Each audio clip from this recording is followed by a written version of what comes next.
모세, 광야 공동체의 지도자. 사도행전 7장 17절에서 36절 말씀입니다.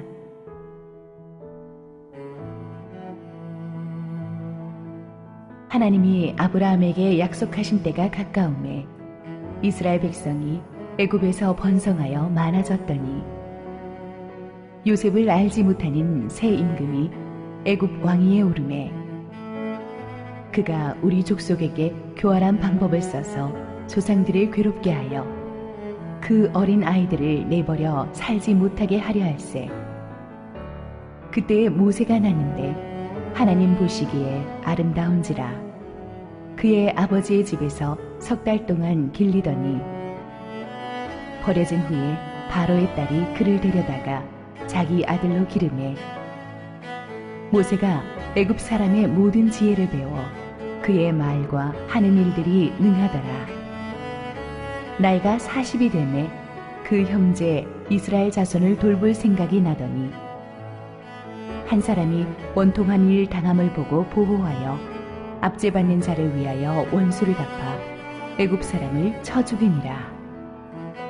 그는 그의 형제들이 하나님께서 자기의 손을 통하여 구원해 주시는 것을 깨달으리라고 생각하였으나 그들이 깨닫지 못하였더라. 이튿날 이스라엘 사람끼리 싸울 때에 모세가 와서 화해시키려 하여 이르되 너희는 형제인데 어찌 서로 해치느냐 하니 그 동물을 해치는 사람이 모세를 밀어뜨려 이르되 누가 너를 관리와 재판장으로 우리 위에 세웠느냐 내가는 애굽 사람을 죽임과 같이 또 나를 죽이려느냐 하니 모세가 이 말 때문에 도주하여 미디안 땅에서 나그네 되어 거기서 아들 둘을 낳으니라. 40년이 차매 천사가 시내산 광야 가시나무 떨기 불꽃 가운데서 그에게 보이거늘 모세가 그 광경을 보고 놀랍게 여겨 알아보려고 가까이 가니 주의 소리가 있어 나는 내 조상의 하나님 즉 아브라함과 이삭과 야곱의 하나님이라 하신대 모세가 무서워 감히 바라보지 못하더라. 주께서 이르시되 내 발에 신을 벗으라. 내가 서 있는 곳은 거룩한 땅이니라. 내 백성이 애굽에서 괴로움 받음을 내가 확실히 보고 그 탄식하는 소리를 듣고 그들을 구원하려고 내려왔노니 이제 내가 너를 애굽으로 보내리라 하시니라. 그들의 말이 누가 너를 관리와 재판장으로 세웠느냐 하며 거절하던 그 모세를 하나님은 가시나무 떨기 가운데서 보이던 천사의 손으로 관리와 속량하는 자로서 보내셨으니 이 사람이 백성을 인도하여 나오게 하고 애국과 홍해와 광야에서 40년간 기사와 표적을 행하였느니라. 기도하시고 하나님의 말씀 보겠습니다. 사랑하는 아버지, 오늘도 우리에게 축복된 말씀을 주실 것을 기대합니다. 부족한 종을 감추시고 하나님의 은혜로운 말씀을 선포하여 주옵소서. 예수님의 이름으로 기도했습니다. 아멘. 이번 주부터 우리는 이제 출애굽기, 민수기 강해 설교 시리즈를 시작하게 됩니다. 시리즈 전반부의 타이틀은 기적의 행군입니다. 이스라엘 백성들이 애굽을 탈출해서 홍해를 건너서 40년 광야 생활 끝에 약속의 땅에 들어가는 이 장대한 여정을 다루게 될 것입니다. 지금으로부터 3,500년 전에 있었던 일이지만 광야 같은 세상을 사는 오늘날 우리 성도들에게도 주는 메시지가 많습니다. 디자인팀하고 제가 굉장히 고심 끝에 작업한 이 배너가 마음에 드십니까? 오늘 아침에 보니까 그냥 쑥 걸어 들어갈 것 같은 그런 느낌을 줍니다. 이 설교 시리즈가 계속되는 동안 정말 하나님께서 여러분 앞을 막고 있는 홍해 같은 태산 같은 장벽 속으로도 능히 길을 내주실 것을 믿음으로 선포하기를 바랍니다. 그래, 나는 미라클 마치, 기적의 행군의 주인공이 될 거야. 사람들은 길이 없다고 하지만 반드시 하나님께서 길을 열어주실 거야. 우리 아이들의 미래에도 하나님께서 길이 없는 곳에 길을 내어주실 거야. 이 메시지가 나의 인생의 간증이 되게 하여 주옵소서. 이런 선포를 여러분이 설교 들으면서 계속 앞으로 하기를 바랍니다. 하나님은 항상 사람을 통해서 일하십니다. 하나님은 영이시기 때문에 사람을 통해서 일하시는데, 이 미라클 마치, 기적의 행군의 지도자로 세우신 모세라는 인물을 이 시리즈 초반부에 우리가 오늘 특별히 집중해서 보기를 원합니다. 모세의 탄생 타이밍이 굉장히 중요합니다. 17절에 보니까 하나님이 아브라함에게 약속하신 때가 가까웠다고 했어요. 하나님이 아브라함에게 무엇을 약속하셨었나요? 너의 자손이 하늘의 별처럼 많아져서 약속의 땅에 돌아와서 예배하게 될 것을 약속하셨습니다. 그때 아브라함은 아직 이삭이 태어나지 않았던 때입니다. 그러나 믿음으로 그 불가능한 약속을 믿었고, 하나님은 이제 그 약속을 현실화시켜 주기로 하셨습니다. 하나님은 항상 우리에게 약속을 주시는 분이십니다. 성경은 약속의 책입니다. 그러나 하나님이 그 약속을 이루실 때 하나님의 때에 하나님의 방법으로 하나님의 사람을 통해서 이루어 주십니다. 여기서 본문을 보니까 이스라엘 백성이 애굽에서 번성하여 많아졌다고 돼 있어요. 야곱 일족이 처음에 70명이 이민 갔거든요. 400년 만에 200만이 넘는 대민족으로 컸어요. 그렇게 된 데는 처음에 이민 갔을 때 아주 특급 비자를 받고 이민 갔기 때문입니다. 총리 대신 이 요셉의 패밀리로 갔기 때문에 그들은 애굽에 안착할 때 가장 좋은 땅을 분양받았고, 가장 좋은 직장에 취직할 수 있었고, 애굽의 모든 가문들이 앞다투어 그 이스라엘 사람들과 결혼하려고 했어요. 그러니까 순식간에 이 사람들은 번성하고 생육하고 번성한 거예요. 이들이 잘나서가 아니라 하나님의 축복으로 초기에 그냥 딱 뿌리를 내리고 그냥 쫙 번성을 했어요. 그런데 이스라엘 백성에게도 힘든 시간이 다가왔어요. 18절, 19절 읽습니다.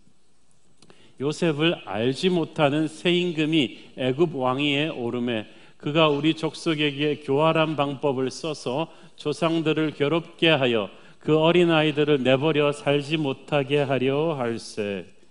정권이 바뀌고 왕조가 바뀌면서 요셉을 알지 못하던 새 권력자가 등극합니다. 새 권력자 바로가 뚝 보니까 이 히브리 민족이 너무 급속도로 번성해서 세력이 너무 창대한 거, 이러다가는 이 굴러온 돌이 박힌 돌 빼내겠다는 그런 두려움이 엄습합니다. 그래서 순식간에 히브리 민족 전체를 노예로 만들어버려요. 그리고 막 중노동을 시켜요. 이렇게 하면은 점점 인구도 줄고 위축되겠지. 축제로 시작되었던 히브리 백성의 이민 생활은 이제 처참한 눈물의 노예 생활로 급변하게 됩니다. 이것이 인생입니다. 풍년이 있으면 흉년이 있고요. 권력이 10년을 못 간다고 올라갈 때가 있으면 떨어질 때가 있어요. 이건 뭐 내가 어쩔 수 없는 인생의 힘든 시즌이 온 거예요. 하지만 이 왕의 의도와는 달리 고된 노예 생활 중에서도 히브리 백성들의 숫자는 줄어들지 않았습니다. 히브리 여인들은 건강하게 아이를 잘 낳았어요. 그러자 왕은 아주 잔인한 명령을 내립니다.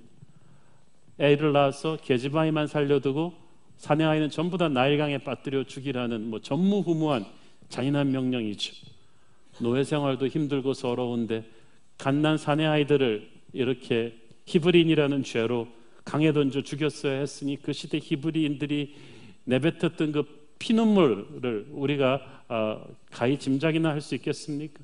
20절에 보니까 바로 그때에 모세가 태어났다는 거예요. 모세는 죽음의 환경에서 태어났습니다. 정상적인 상황이라면 모세도 그때 태어난 다른 히브리 남자아이들처럼 죽었어야 했는데 그 절망의 시대에 태어난 하나님께서 보석처럼 모세를 지키신 거예요. 여러분, 자신이 태어난 환경을 탓하지 마십시오.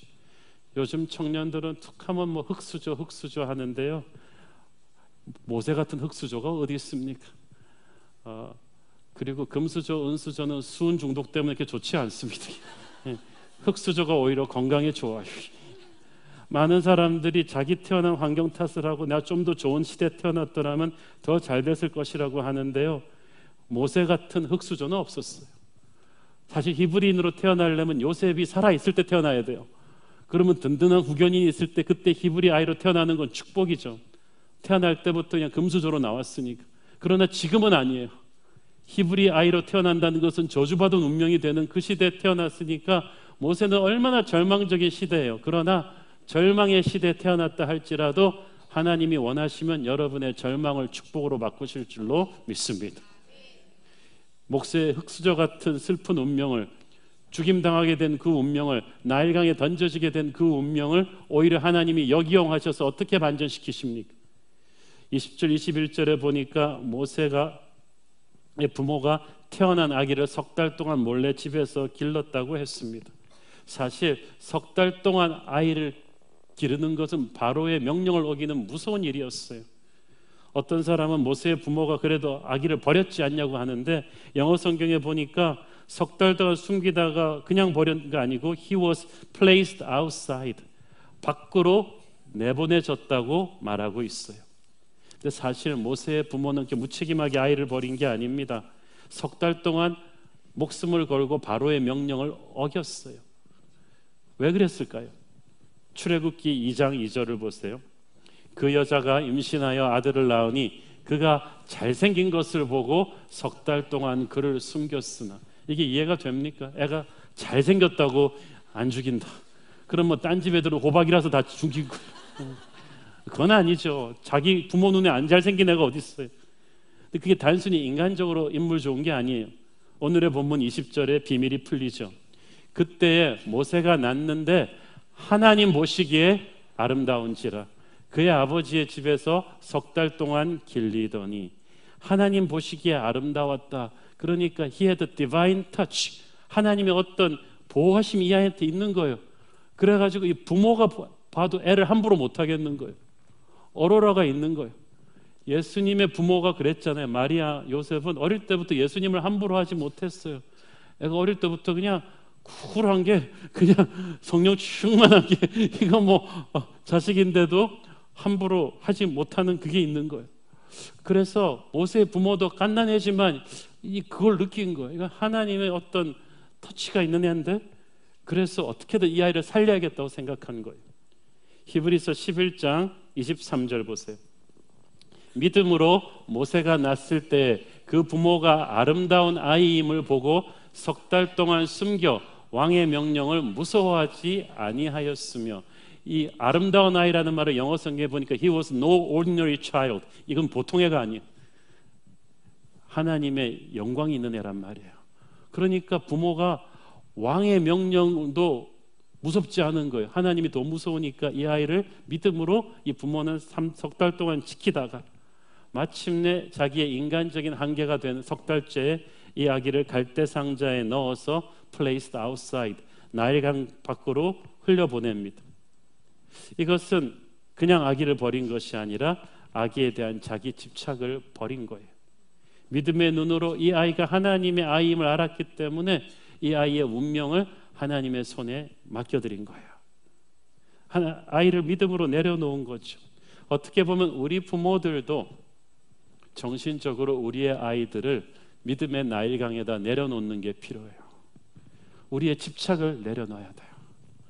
오늘날 우리가 생각하는 교육열이 아니라 우리의 집착이에요. 우리의 한풀이에요. 아버지가 공부를 못했으니까 너는 박사까지 해야 돼. 아니, 공부할 은사를 하나님이 안 주신 애를 갖다 박사까지 해야 된다고. 이게 다 너를 위해서 하는 거라고. 이렇게 하면 어떻게 해요? 큰일 나는 거예요. 우리의 집착을 내려놔야 돼요. 그리고 믿음의 눈으로 하나님께서 이 아이를 통해서 역사하실 놀라운 일들을 보는 것이 중요합니다. 우리의 아이를 믿음으로 하나님의 손에, 믿음의 나일강에 흘려보내면 하나님께서 그 나일강을 통해서 이 아이를 전혀 알지 못했던 축복의 길로 인도하실 거예요.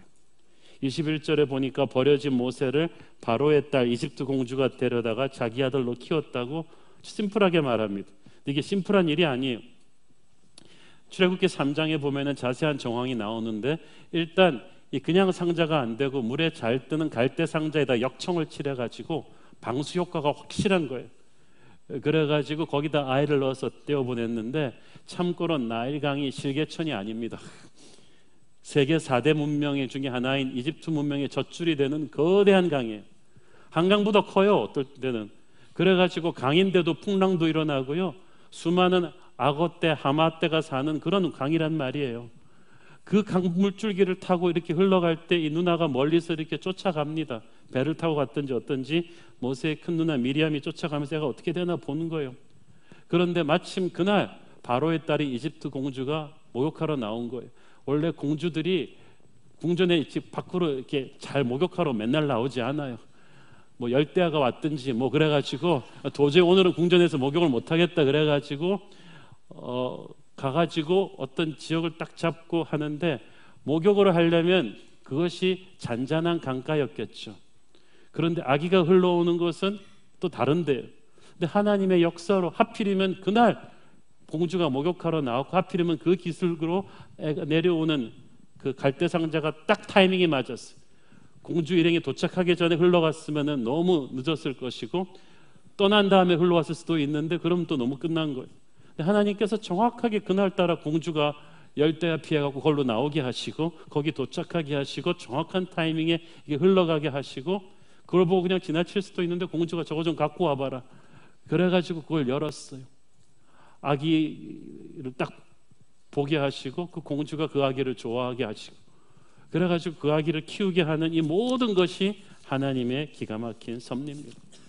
여러분, 하나님은 여러분의 인생에서 언제 누구를 만나고 어떻게 움직일 것인지를 다 섭리하고 계신 분인 줄을 믿으십니까? 때로는 여러분 인생의 실수처럼, 사고처럼 지체된 것도 하나님의 뜻이었어요. 제가 아는 분이 옛날에 그 워싱턴 DC에서 이렇게 비행기를 놓쳤는데 정말 중요한 비즈니스 미팅을 놓친 거예요. 그래갖고 막 교통체증 막힐 때 꼭 이건 이 비행기 타야 됩니다 그러면서 달려갔는데 간발의 차이로 비행기를 놓쳤어요. 미국은 게이트 닫으면 끝이거든요. 그래가지고 이 사람이 너무 화가 나가지고, 하나님 어떻게 나한테 이러실 수 있어? 이 중요한 비즈니스 미팅을 놓쳐가지고 다른 사람들은 탔는데 하나님이 교통체증 좀 풀어주지 그러면서 막 투덜투덜 하고 있는데, 1시간 뒤에 TV에서 믿지 못할 광경이, 바로 쌍둥이 빌딩에다가 폭발하고 있는 그 비행기 편명을 딱 보니까 자기가 탈 그 비행기, 자기가 안 늦었으면 타고 있었을 그 비행기야.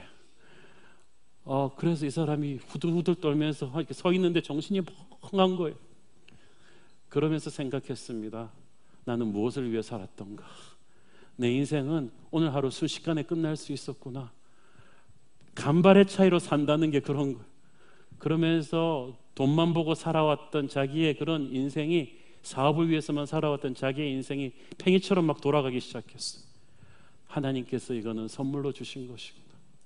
하나님께서 여러분이 인생의 어느 시점에 어디에 가 있고 누구를 만나고 어떻게 되는지, 사고 같은 일들도 다 섭리하고 계신 줄 믿습니다. 모든 것이 합력하여 선을 이루느니라. 그러니까 여러분, 뭐가 안 됐다 그래서 너무 안타까워하지 마세요. 정말 사랑했던 사람과 결혼하지 못했다, 잘 된 거 어떻게 보면 하나님은 더 좋은 사람을 예비하고 계신 거예요. 하나님의 거대한 섭리. 사업을 하다가 망했다, 잘 된 거예요. 그 사업 더 길게 하다가는 더 오지게 망할 수 있고, 여러 사람 그거 하는 건데, 여러분이 안 될 사업은 빨리 망하고 하나님이 원하는 길을 가게끔 하나님이 또 인도하시는 거예요. 여러분의 인생 전체에 하나님의 기가 막힌 섭리가 있습니다. 이집트 왕은 히브리 남자아이들을 다 죽이라 그랬는데 딸은 이 아이를 살려주고 이 아이를 데려가서 키워요. 사실 모든 히브리 남자아이들을 죽이라는 엄명이 내려져 있는 그때 가장 모세가 안전하게 살아남을 수 있는 곳은 이집트 왕궁이에요. 호랑이 굴에 들어가서 등잔 밑이 오든 그것이 바로 가장 안전한 것이에요. 여러분, 사람들이 가장 위험하다, 안 된다 그러는 그것이 오히려 하나님이 여러분을 지키는 곳일 수 있어요. 그러니까 이 세상적인 공식으로 판단하지 마세요. 하나님이 이집트 공주의 손에 모세가 픽업되게 한 것은 당장 모세의 오늘을 살리기 위함만은 아니었습니다. 그것은 모세의 내일을 준비하게 하기 위함이었어요. 22절 읽습니다. 모세가 애굽 사람의 모든 지혜를 배워 그의 말과 하는 일들이 능하더라. 모세는 당대 세계 최고의 문명인, 요즘으로 말하면 미국과 중국 최고의 학부에 들어가서 이집트의 과학과 기술과 수학과 정치, 경제, 문화, 행정 시스템을 통달합니다. 그리고 왕자기 때문에 모든 이집트 왕자들이 그랬듯이 세계 최강의 군대, 이집트의 군대를 지휘하는 경험을 쌓는 걸 수십 년 동안. 그러니까 나중에 200만에 달하는 이스라엘 백성들 통솔을 할 수가 있었고, 성경의 5분의 1에 달하는 창세기, 출애굽기, 레위기, 민수기, 모세오경을 쓸 수 있었던 것입니다. 하나님은 우리를 준비시킨 그 그릇 속에 하나님의 불을 부어주시는 거예요. 그러니까 하나님은 우리 인생을 향한 크고 놀라운 계획을 갖고 계시고요. 여러분이 아무리 흙수저라도 걱정하지 마세요. 하나님이 남의 등을 쳐가지고 여러분 공부시킵니다. 이건 완전히 이집트의 등을 쳐가지고 모세를 국비장학생으로 키운 거예요. 여러분, 모세가 정상적인 환경에서 히브리 아무리 부잣집에서 큰들 이런 교육을 무슨 사교육비 대학교 받습니까? 완전히 특급 교육으로만 쫙 받아간 이거는 완전히 이집트 국비장학생으로 하나님께서 이 사람을 준비시킨 거예요. 흙수저 중에 흙수저인 모세를 하나님의 금수저가 완전히 운명을 바꿔놓은 것입니다. 여러분, 돈 없다고 걱정하지 마세요. 하나님이 남의 등을 쳐갖고 여러분을 공부를 시킬 것이고 여러분의 배경이 되어주실 것이고 여러분의 인생 곳곳에 하나님이 그릇으로 쓰실 준비를 시킬 거예요. 젊은 여러분, 부모 탓하지 마시고 환경 탓하지 마시고 하나님을 바라보십시오. 하나님이 모세를 공부시켰다면 여러분도 공부시킬 수 있을 거예요. 모세의 인생 1기가 그렇게 기적의 연속이었는데 2기는 또 뜻하지 않은 사고로 시작됐습니다. 23절을 보니까 모세가 나이 40이 되어서 갑자기 그 형제 이스라엘 자손을 돌볼 생각이 났다고 돼 있어요. 갑자기 얘가 40살 동안 잘 살다 갑자기 왜 어느 날 갑자기 나 이스라엘 사람들 돌봐야지 이 생각이 왜 났을까요? 이 출애굽기에 보면은 이집트 공주가 모세의 생모를 모세의 젖먹이는 유모로 픽업했다고 되어 있습니다. 아이를 픽업했는데 갓난아이니까 젖을 자기가 먹일 수도 없고 애가 보니까 히브리인이니까 히브리 유모로 구하지 않았겠어요? 그 모세의 누나 미리암이랑 생모가 딱 기다리고 있다가 공주 웹사이트에 유모 구합니다 딱 뜨자마자 클릭을 팍 해가지고 사인을 한 거죠. 우리 지금 한참 젖 잘 내는 유모 있음. 그래가지고 모세의 엄마가 들어간 거예요. 그래가지고 최고급 유아시설을 누리면서 엄마가 모세를 젖을 먹여 키우는데 보통 히브리 아이들은 3살까지, 길 때는 5살, 7살까지도 젖 먹이는 아이들이 있었다고 합니다. 최고를 주고 싶은 공주 성격상 아마 5, 6년 이상은 젖을 먹여서 키우게 했을 거예요.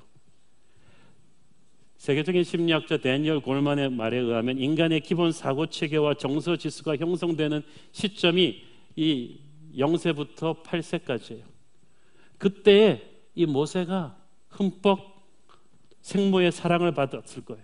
그리고 생모가 젖을 먹이면서 뭐라 그랬겠어요? 너는 히브리인의 피를 타고났어.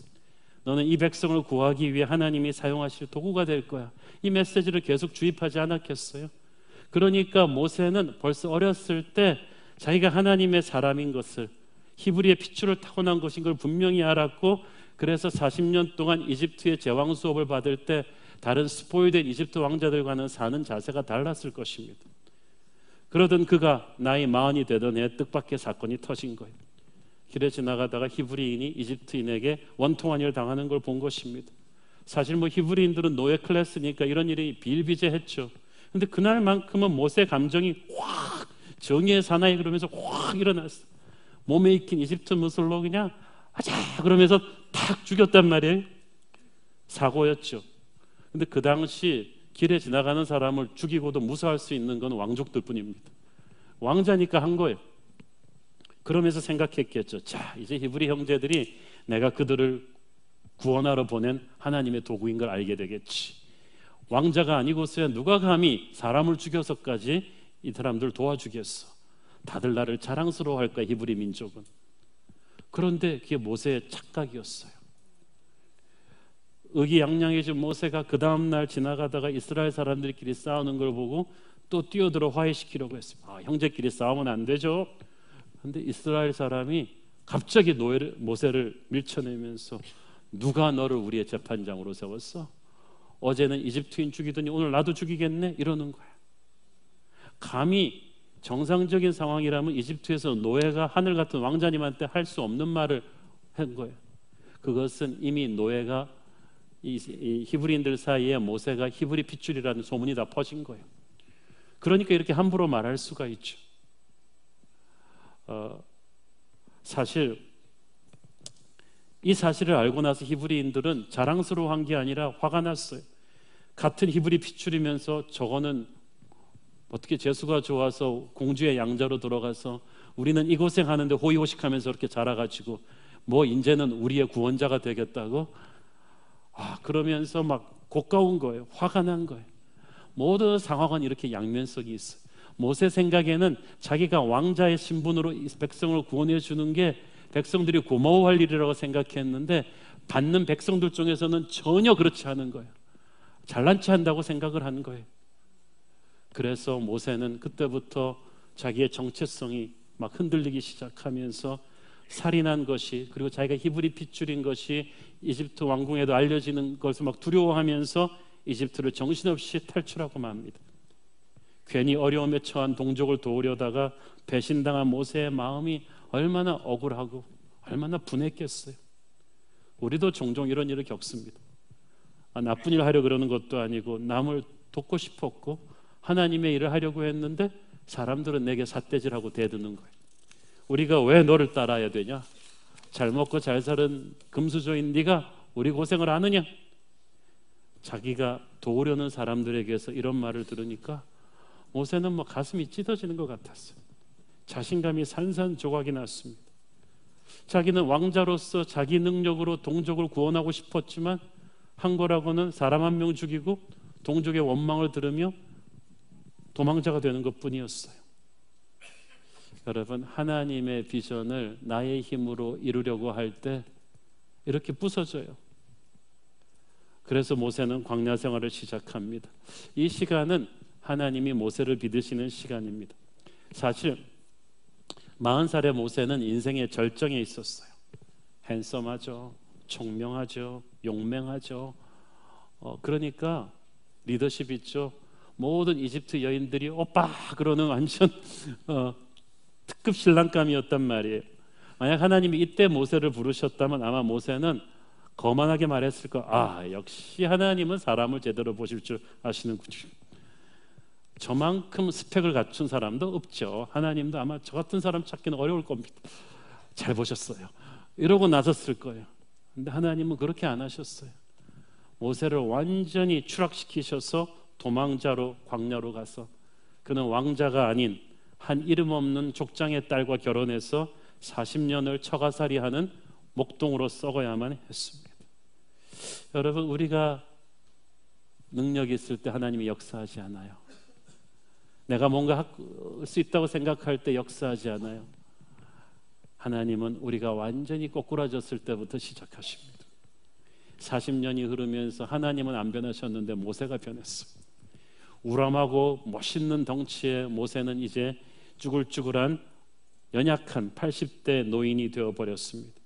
그렇게 40년을 살아놓으니까 처음에는 분하고 억울하다가 나중에는 뭐 완전한 포기로 가버렸죠. 절망이. 광야는 그런 곳입니다. 낮에는 불같이 덥고 밤에는 얼음같이 춥고 주변에 사람이 없는, 자기의 오빠 부대도 없고 동료들도 없고 부하도 없는 외로운 것이, 배고프고 서러운 것입니다. 우리의 자존심이 깨지는 정도가 아니라 그냥 아사지는 곳입니다. 광야에서 우리는 쓸데없는 것들을 다 버리는 법을 배웁니다. 광야에서 왕자는 거지가 됩니다. 그러나 하나님은 하나님의 사람을 그렇게 부수셔서 광야를 거치게 하셔서 약속을 이루어 주십니다. 참 희한해요. 하나님의 약속과 하나님의 약속의 성취 사이에는 반드시 광야가 주어집니다. 우리는 이 광야를 스킵하고 싶죠. 매사를 속히 이루고 싶어 하는데, 그래서 우리나라 사람들이 제일 좋아하는 말이 최연소 고시 합격, 최연소 박사 취득, 최연소 사장 취임, 최연소 결혼, 뭐 이런 것들이잖아요. 막 다 화제가 돼요. 그러나 최연소로 뭐가 되면 빨리 연소돼요. 그치? 빨리 이룬다고 좋은 게 아니에요. 그 과정에서 부실공사가 나요. 그래서 하나님께서는 반드시 하나님의 사람을 광야를 거치게 한 다음에 약속의 성취를 이루십니다. 그러니까 이 광야의 시간이 저주의 시간이 아닙니다. 여러분, 지금 인생에서 여러분의 모든 것을 잃어버린 광야를 지나고 있다면 잘 들으세요. 여러분이 끝났다고 생각하는 지금 이 시간이 축복의 시간이에요. 하나님이 여러분에게 기도를 가르쳐주고 계십니다. 인간관계를 새로 가르쳐주고 계시고, 여러분 안에 있는 도끼를 빼고 계시고, 눈물을 가르쳐주고 계시며, 고집을 꺾으시고 겸손하고 연하고 깊은 묵상의 세계로 여러분을 데리고 가십니다. 이 시간은 하나님께서 여러분을 새로운 하나님의 슈퍼맨으로 만드시는 시간인 줄을 믿습니다. 모세가 그 40년 광야 생활을 통해서 영적으로 완전히 충전되었기 때문에 그는 이스라엘 백성의 40년 광야 생활을 이끌 수가 있었어요. 모세가 자기의 인생을 포기하려 하던 그때, 다 끝났다고 생각했던 그때, 너무 늦었다고 생각했던 그때가 하나님이 오시는 순간이었습니다. 여러분도 그럴 거예요. 80이 되었을 때 하나님이 엄청난 불의 임재로 모세에게 오셨습니다. 광야에서 불타는 떨기나무를 통해 모세를 부르셨습니다. 떨기나무 불타는 건 광야에서 목동들이 흔히 보는 것이었지만 이 불은 달랐어요. 꺼지지가 않는 거예요. 하나님이 오실 때 우리가 평소 평범하게 하던 어떤 것들에 비범하게 바꾸면서 오세요. 맨날 나오는 예배인데, 맨날 듣는 설교인데 그날 하나님이 임재하실 땐 달라요. 뭔가 묵직한 게 달라요. You know He's coming. 하나님이 오셨던 거예요. 오늘 하나님이 여러분에게 그런 날인지 모르겠습니다. 특별하게 오시는 거예요. 하나님이 모세를 그 불타는 떨기나무로 부르십니다. 예배란 그런 것입니다. 하나님이 우리 인생을 주도하십니다. 옛날에는 우리가 우리 인생을 주도하고 하나님도 내 스케줄표라도 끌어넣었는데 이제는 아니에요. 모세가 그 광야에 가서 불타는 떨기나무로 끌려가고 하루 종일 거기 있었던 건 시간이 많았기 때문이에요. 딴 게 할 게 없어요. 다 망했기 때문에. 내가 바쁘고 잘 나갈 때는 그렇게 예배 못해요. 그러나 지금은 내 어젠다가 다 없어졌으니까 하나님이 마음껏 나를 끌고 갈 수가 있어요. 그리고 말씀하십니다. 하나님이 너의 신발을 벗으라고 하십니다. 네가 서 있는 곳은 거룩한 땅이라고 하십니다. 그 말은 무슨 뜻입니까? 너는 하나님을 대할 때 이제 겸손하게 와야 된다. 하나님의 텀으로, 하나님의 조건으로 하나님을 만나는데 신발은 광야에서 자기를 지키는 마지막 보호수단이에요. 옛사람을 상징하는 거예요. 그걸 다 벗고 오라는 거예요. 완전히 무방비 상태로 너의 옛사람을 다 버리고 하나님의 거룩한 땅으로 무방비 상태로 무릎 꿇어라. 그때부터 역사가 시작될 것이다. 34절 읽습니다.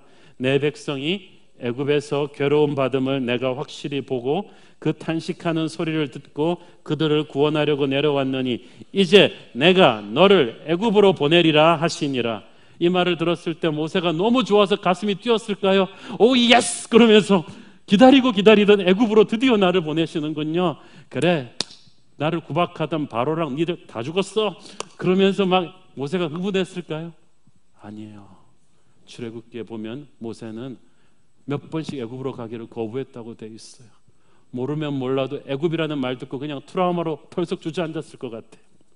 왜냐하면 애굽은 모세에게 애증이 서린 땅이에요. 거기서 40년을 자라면서 애굽이 얼마나 강한 나라인지 애굽의 교육을 받으면서 모세는 알고 있었어요. 그 애굽을 거꾸로 뜨리는 일이 얼마나 불가능한 일인지도 알고 있었어요. 그리고 거기서 그가 도우려던 동족들한테 배신당해서 쫓겨났어요. 그러니까 모세는 애굽으로 다시는 돌아가고 싶지 않았어요.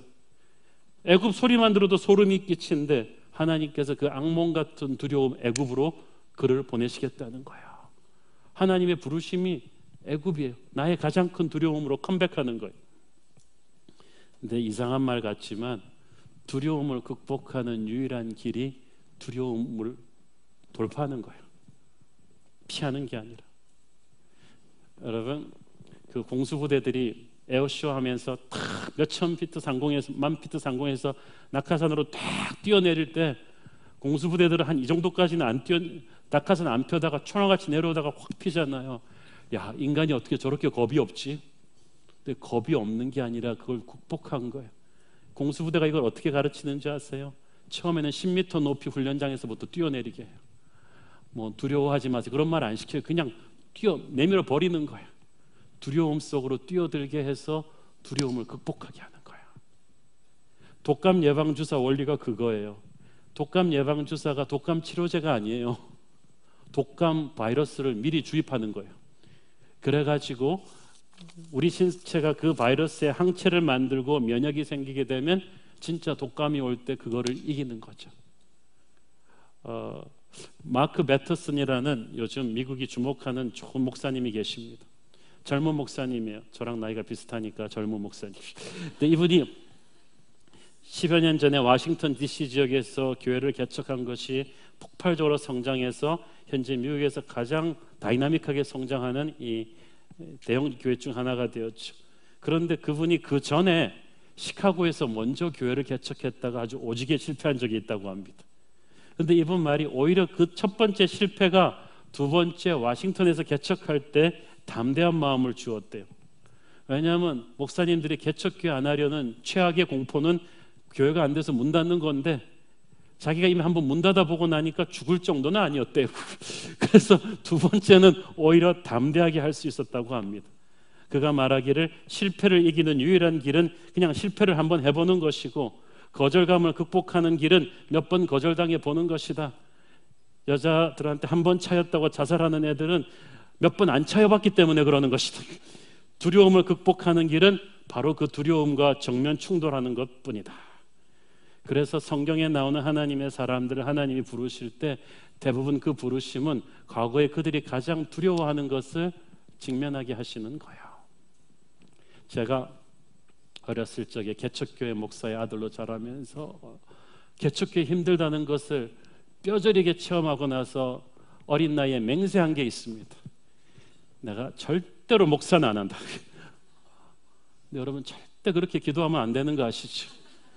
목사가 됐어요. 목사가 되고 나서 내가 또 개척은 절대 안 한다. 왜냐하면 개척교회 목사 아들로 고생을 했기 때문에 나의 부르심의 소원은 간단했습니다. 그 두려움으로 나는 돌아가고 싶지 않다. 근데 하나님께서 목사도 시키고 개척도 시켰어요. 근데 힘들지만 그렇게 나쁘진 않았어요. 그렇게 해서 새로운 교회 놀라운 역사가 이루어졌잖아요. 제가 아는 목사 사모님은 더 웃겨요. 이분은 그 선교사 목사님 딸로 자라면서 너무 고생해가지고 자기는 절대 목사와는 결혼하지 않겠다. 그래서 결혼 상대를 정할 때 의도적으로 가장 세큘러해 보이는 가장 세속적인 것 같은 교회만 간신히 다니는 절대 이 사람은 신학교 갈 염려가 없는 그런 이상적인 사람을 찾아서 결혼한 거야. 그러니까 그 예상대로 그 남편은 정말 술 담배도 많이 하고 너무나 세상적으로 살아가는 간신히 교회만 나오는 그런 사람이라서 안심했대요, 자기는. 그런데 한 10여 년 그렇게 살다가 남편이 직장이 망가지고 그러다가 어떤 좋은 교회에 왔대요. 은혜를 받기 시작한 거야. 남편이 술 담배를 끊기 시작해요.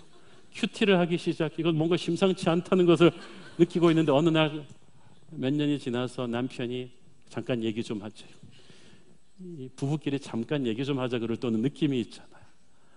아, 당신 내가 하나님께 남은 인생을 드리고 싶다고. 내가 신학교를 가고 목회를 하고 싶다고. 그때 그 사모님의 심정이 지금 모세 심정이 신학을 하겠다고 목사가 되겠다고.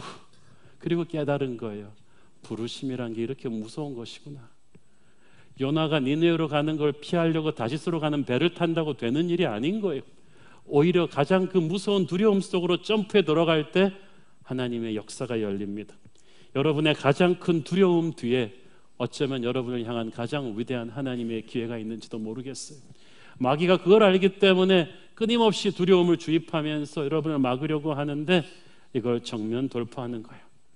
출애굽기 3장 12절 하나님이 이르시되 내가 반드시 너와 함께 있으리라. 네가 그 백성을 애굽에서 인도하여 낸 후에 너희가 이 산에서 하나님을 섬기리니 이것이 내가 너를 보낸 증거니라. 이제 그 두려움의 자리로 너를 혼자 보내지 않고 내가 함께 갈 것이다. 이전에는 너 혼자 해서 실패했지만 이제는 내가 함께 갈 때 어떤 역사가 일어나는지를 보아라. 네가 그토록 두려워하던 그 존재가 너를 두려워하게 될 것이다. 내가 너를 바로 앞에서 신과 같은 존재로 만들어줄 것이다. 너를 누가 우리의 재판관으로 세우냐고 거절하던 백성들이 이제 너를 따르게 될 것이다. 사랑하는 여러분, 여러분의 인간적인 힘으로 해서 실패했던 그 두려움의 자리로 돌아가는 것을 두려워하지 마세요. 이제는 하나님이 같이 가니까 다른 게임이에요. 전혀 다른 역사가 이루어질 것입니다. 우리가 기도 응답을 찾지만 하나님께서 여러분을 누군가의 기도 응답으로 쓰기를 원하세요. 400년 노예 생활에서 탈출하고 싶은 이스라엘 백성들의 기도 응답은 바로 모세였어요. 그 모세가 자기의 두려움을 넘어서 하나님의 콜링에 응답했을 때부터 기적의 행군은 시작된 것입니다. 두려움이 없는 사람들이 이 기적의 행군을 이뤄내는 것이 아니라 자신의 두려움을 하나님을 향한 믿음으로 이겨내는 사람이 바로 기적의 행군을 이끌고 나갑니다. 여러분, 옛날 그 국회의원 한 분이 저한테 그 얘기를 하는 거예요.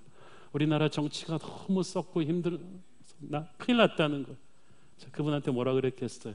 그래서 집사님을 하나님의 국회의원으로 보내신 거예요. 집사님이 한국 정치를 향한 하나님의 기도응답입니다. 하나님의 대책입니다. 사업하시는 분, 우리나라 경제계가 너무 썩어서 그래서 하나님이 여러분을 사업하게 했어요. 한국의 썩어가는 경제 상황에 대한 하나님의 대책이 바로 집사님.